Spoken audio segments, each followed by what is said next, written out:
ఇంకా ఆయన జీవించే ఉన్నారు.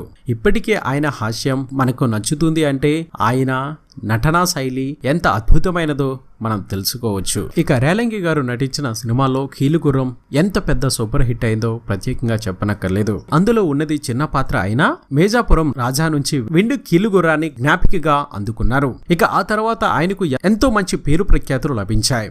దాదాపు ప్రతి సినిమాలో ప్రముఖ పాత్రల్లో రేలంగి ఉండడం ఆనవాయితీగా అయిపోయింది.